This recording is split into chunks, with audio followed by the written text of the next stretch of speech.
Hi అండి, అందరూ బాగున్నారా? నేను మీ స్వీటీ బేబీ. ఈరోజు తక్కువ టైంలో ఉప్మాని ఎలా ప్రిపేర్ చేసుకోవాలో చూద్దాం రండి.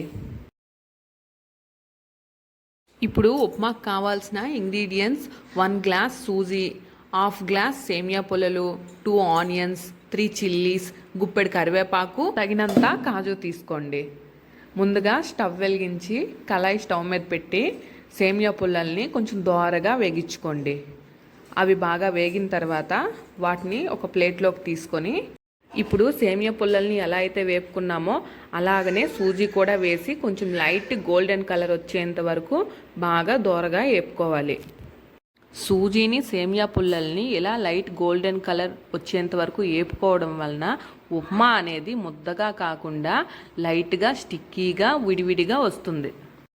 సూజీ గోల్డెన్ కలర్ వచ్చేసింది. నేనైతే దీన్ని ప్లేట్లోకి తీసుకుంటున్నా.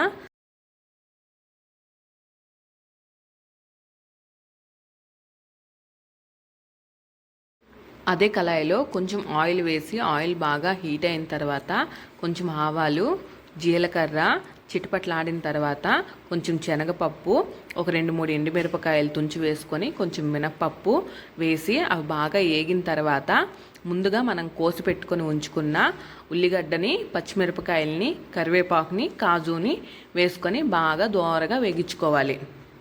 ఇవి బాగా వేగిపోయిన తర్వాత ఇందులోనైతే వాటర్ వేసుకోవాలి.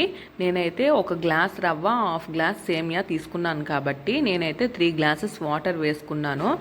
ఇప్పుడు ఈ వాటర్లో మీకు టేస్ట్కి తగినంత సాల్ట్ అయితే యాడ్ చేసుకోండి.